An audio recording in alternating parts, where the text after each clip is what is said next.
Hi guys, welcome back to the channel. I hope you're all okay. I'm back with another product review for you today. This one is from Retevis in the form of the RT50 Romeo Tango 50, and it's a relatively new commercial DMR radio that's come out from Retevis. So there's quite a few companies now that are doing DMR radios based at more of the commercial user, and the main features of these sorts of radios is one, that there isn't a display, or there's a limited display, which means that anyone who isn't used to radio or the operation of radio can just be given a simple radio with no screen, just a dial on the top, and they can select the channels through that, and there's nothing they can do to go wrong. So they can't access any keypad settings, any memories, anything like that. They just have the radio and they're good to go. So if you have a security firm, or you have something doing outdoor events like a marathon or anything like that, then you can just give people who have never used a radio before, who aren't into radio or interested in radio, and they can just get it and off they go. So that's one of the main things. They usually have a reduced amount of zones because if you're on a commercial basis with these radios, i.e. a security company or a shopping centre or something like that, you're not going to have tons and tons of zones. So whereas amateurs will have like analog repeaters, digital repeaters, simplex, PMR, commercial stuff, all programmed in different zones, your average commercial user doesn't need all that stuff. They're basically only going to have usually the one or maybe two repeaters, and they can program the talk groups on them repeaters easily. So they usually have slightly less channels. Now the thing with these radios is they are simple to use. They are aimed mainly at the commercial user, but they are still great for amateur radio and the radio hobby. So yeah, that's why I thought I'd review it for you today. Like I have done with some of the other commercial style DMR radios, they still definitely have a place in amateur radio, and are definitely still really suited to the amateur radio user. So what we're going to do in this video, we're going to have a look at this Retevis RT50 that's in the box here. We're going to look at what you get inside the box. We'll have a look through programming and just basic operation, and then in another video I'll do a range test on this like I usually do. So what we'll do first is we'll just have a look at some of the specifications and features of this radio. So it has a digital tube character function. So basically it's got a concealed display behind plastic, like there's a few radios on analog that have sort of got this feature now, but it's really sort of reminiscent of the Motorola SL1600 style display. It's bright and it's quite simple and easy to view. You've got limited features and settings on there, so you know exactly where you are within the radio. It's IP67 waterproof. It's got a really rugged, sturdy design. It's tougher, and as I say, it is waterproof, so it's ideal for the outdoors, for someone who's going to be stood out in the rain, for someone who's going to be using this hiking, camping. It's definitely a handy feature to have IP67 waterproof rating on there, and it has got a rubber seal around the battery and around the earphone sockets and things like that, so you're not going to have any issues should you get caught in the rain or drop it in a puddle. It does support digital and analog modes, so it's UHF 400 to 470, which is most popular for DMR for both amateur and commercial users. There is a lot of commercial VHF DMR out there, but the main activity is on UHF, so this radio operates, as I say, on 400 to 470 megahertz, and you can easily switch between both modes. It's got two zones, so as I say, that makes things a lot more simple. You've got two zones there. 198 channels. You can still store 200 contacts, which is quite a lot, and as I say, those features are really aimed at the commercial market, and you can navigate simply between the two zones at the push of a button should you program one of those buttons to do so. It's got single call, group call and all call on the DMR side of things. It has two slime slots, so it's compatible with any other DMR system, Motorola radios, Retevis, TYT, all those sorts of radios it's still compatible with. It's got 2-tone and 5-tone signalling for the analog side of things. It's got remote stun and remote activate. So security, should you have the radio lost or stolen, you can kill that radio, and if it's found or retrieved, it can be brought back to life. It's got high and low power selectable, so the high power is 10 watts, which is really good for a handheld radio. It has a feature called Man Down or Lone Worker, so this is a security and welfare feature, so should a user not key up or press any buttons on their radio for a set amount of time, an alert will come on to prompt them to sort of check in. So should that not happen, the radio will then send an alarm tone to other radios on the talk group, alerting them to an inactive radio. So the inactive radio will key up and allow other users to listen in on any situation that may be developing. So basically, if you don't use your radio for a while, it'll let you know, and it'll prompt you to press a button, turn the volume up, change a channel, anything that's going to bring that radio back to life, and that will let the other users know. If that doesn't happen, it'll send out an alarm, and then basically any other users will know that you're potentially in trouble, and they'll come and look for you and help you. So it's quite handy. It's got Compander, so it has that's basically audio compression that compresses all audio when you transmit and then expands it when you receive. So it cleans up the signal, helps to improve the signal to noise ratio. Has a scrambler on DMR, and it's got Vox function, so that's basically voice activated transmission, and you can set the thresholds in the programming software. And of course it's got a scan function. Okay guys, so you can see quite a versatile radio there. It's got a lot of features aimed at the commercial side of things. It's got a lot of features aimed at the amateur side of things, but all of those features have the uses for both sides. So yeah, quite a versatile radio there, looking at the features and benefits on this thing. So what we'll do is we'll have a look inside the box and look at what you get in this package. Okay, so this is the box it comes in. We've got some information on the side there to tell you what the basic settings and features are. So that's quite straightforward, but we're interested in what's inside the box. So if we have a look inside, we've got a little check sheet here, which just sort of tells you some basic information, and then we've got the full user manual. So this is a 40-page manual here, and it basically covers everything, the display, the setup, the programming, key assignment, operation, all those sorts of things. So that's quite handy. It's in all in English, so you're not going to have any issues following that manual. We've got the radio itself, which we'll come to in a second. We've got the battery. So we've got the battery pack here, and this is a 7.4 volt 2200 milliamp hour battery that's got the groove around the edge that digs into that seal around the radio, which is going to keep water out, so nice and handy. We've got a 2-pin to 3-pin charger adapter there, so you can charge this in the UK. We've got our antenna. So this is a UHF antenna, 400 to 480 megahertz, little rubber duck style antenna with an SMA connector on the bottom. We've got the 2-pin power adapter here for the charger base, so this just plugs into the 3-pin one should you require it, straight into the wall, and it just plugs into the back of the charging base, and that's a 12.5 volt 500 milliamp hour power supply there for your charging base. We've got a belt clip here, rugged plastic belt clip and 2 screws there for fixing onto the back of the radio, and then we've got the charger base. Quite a decent sized chunky plastic charger base there with 2 contacts in the back and an LED indicator on the front there, and of course you plug the power supply into the back of this, so pretty straightforward, nothing out of the ordinary there guys. And then of course we've got the radio itself. Okay, so we've got the antenna, battery and radio here. Assembly is really simple. The battery just goes onto the back of the radio like so at the top, and then pushes down at the bottom, and what this does is clasps into place, that little clasp there, and what these do is pull the battery down into the shell of the radio, and that basically forms that watertight seal, which is what the IP67 rating is for.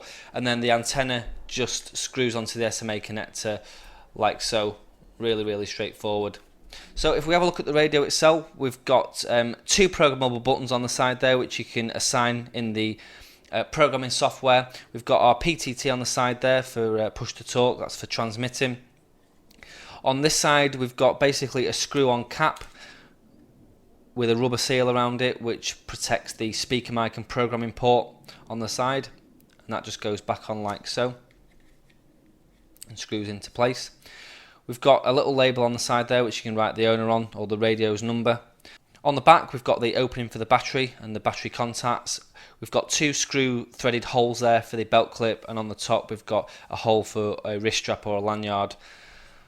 On the top we've got the channel selector knob there, which goes all the way around, and we've got the volume control and on-off switch as well, and of course there's an LED indicator on the top there to show you whether the radio is in transmit or receive.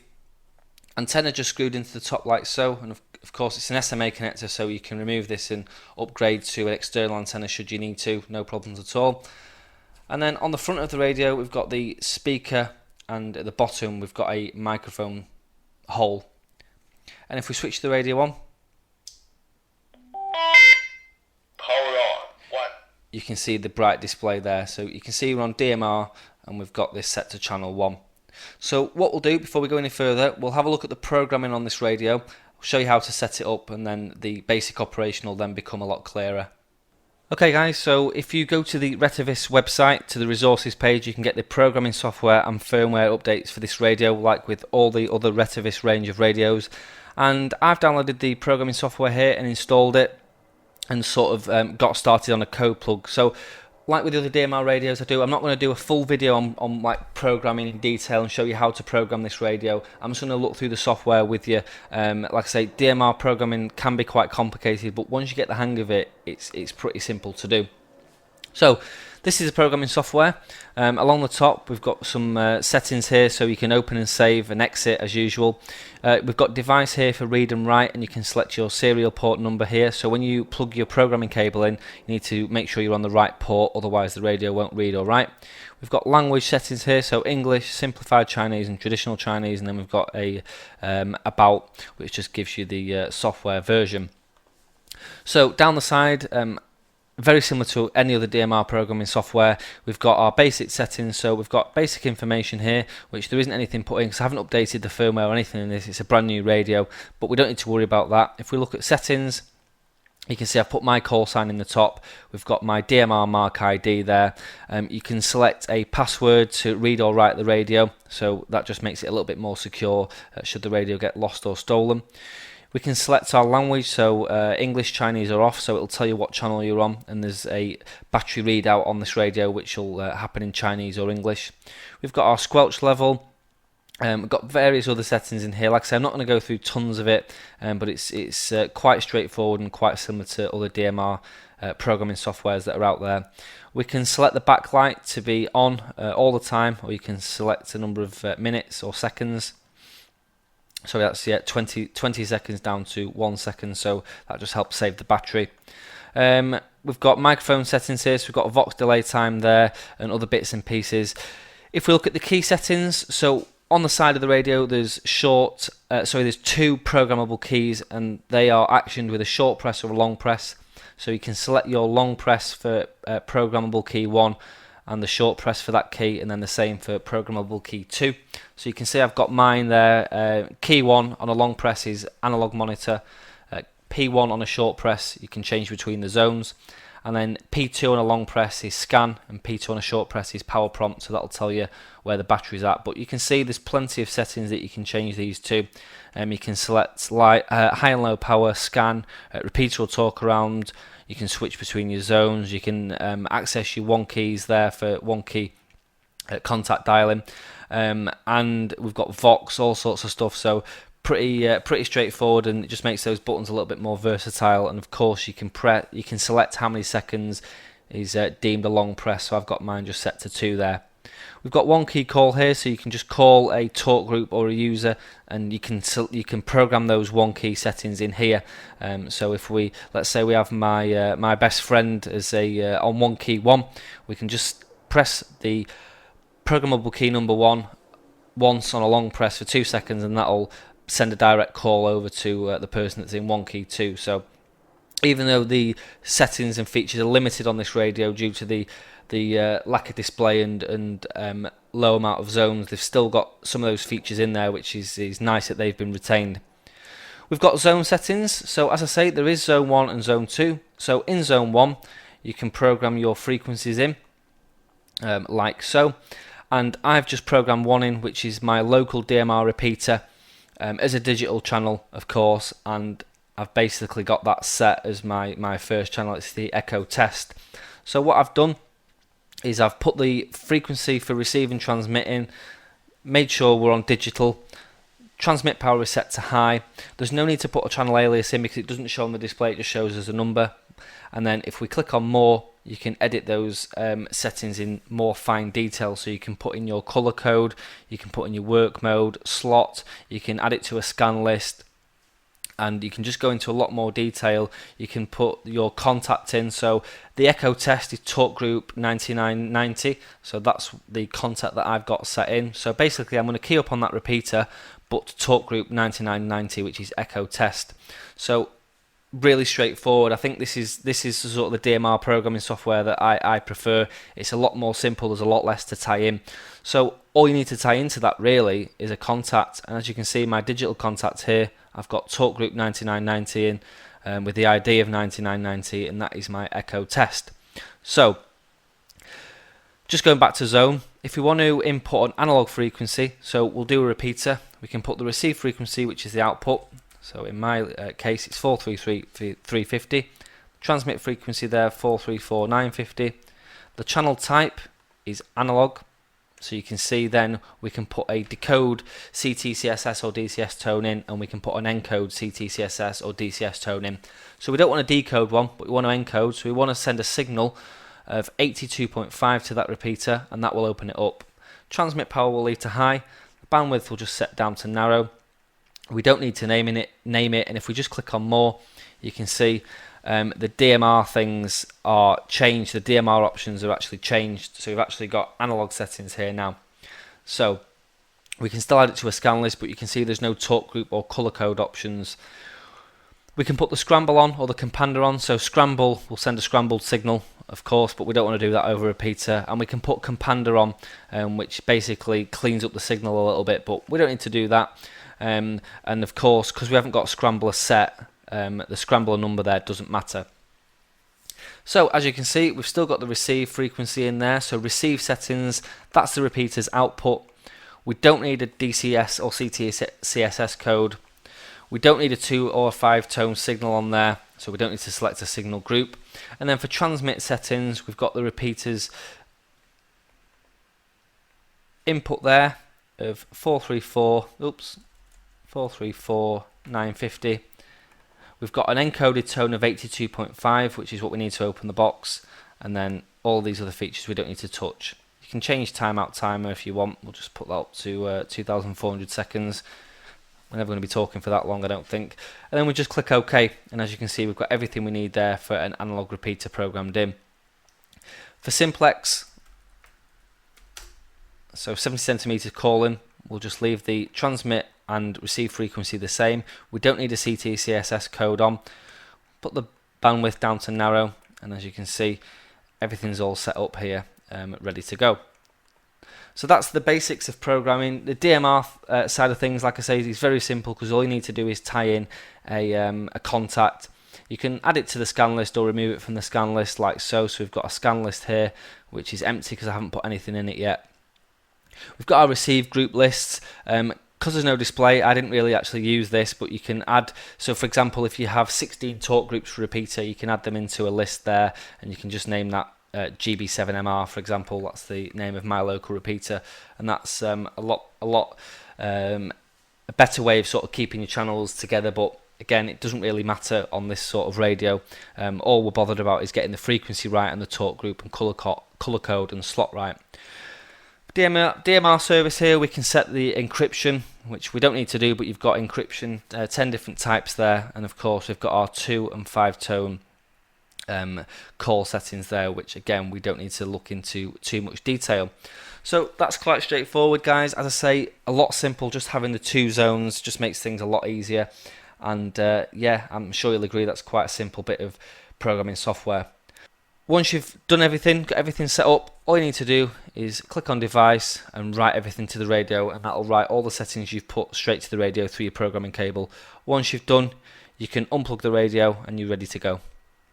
Okay, so that's the radio programming. Quite straightforward, quite similar to other sorts of DMR style programming. I think it's easier having the 2 zones. It's a lot simpler to program, or I found it a lot simpler as well, just having those 2 zones, and you can just edit one channel in one go. So I thought that was quite a good thing. So we have got the Dmr Echo Test programmed in here. So what we'll do is we'll just put a quick call through the local repeater, and we'll hear ourselves coming back. M3HHY testing 7MR Echo Test. M3HHY testing 7MR Echo Test. and you can see we're good to go. So what I'm going to do is I'm going to program this up with some more stuff, and then in part 2 we'll do a radio range test on this thing and see how well it performs. But yeah, that's pretty much the end of part 1, guys. As I say, there's a lot of benefits to this radio, definitely really aimed at the commercial side of things, but I'm sure you'll agree for the amateur side of things as well, this is going to be a nice little radio, you know, for hilltopping and for, you know, just keeping in a backpack. It's a lot more simple to use than some of the other DMR style radios that have got the LCD screens on them and stuff like that. So yeah, I really like the display. It is quite a bright display, and despite us being in I'm in a conservatory here, so it's quite bright and you can still see that display there, so that's another positive as well. Handy just having the 2 zones. You know, it just takes a lot of the confusion out of stuff. I think if you were to have tons of zones on this thing, you'd sort of lose where you were, or you'd have to have a cheat sheet to tell you what channels are programmed to what. So it's just handy having those 2 zones. You know, you're not going to get lost in the radio. I think the IP67 rating is a good thing on this as well, so should you get caught in the rain or drop this in a puddle, you're not going to have any issues because it's sealed and protected from that sort of thing. So yeah, let me know what you think on this one, guys. I think it's definitely a nice addition to the Retevis range of radios, and again, you know, just really does appeal to that commercial user and that outdoor user. So yeah, happy with it. Stay tuned for part 2 when we do some testing with this thing, and I've also got the Retevis RT91 handheld radio amplifier coming in another video soon as well, so we're going to be testing that with this. So stay tuned, plenty coming up. If you enjoyed this video, make sure you give it a thumbs up. Let me know your thoughts, suggestions, any questions in the box below, and if you haven't subscribed, make sure you subscribe. If you want to get this radio, links are in the description below, along with the links for programming software and all those sorts of things, and we'll leave that one there. Thanks so much for watching, guys. 7-3 for now. Cheers.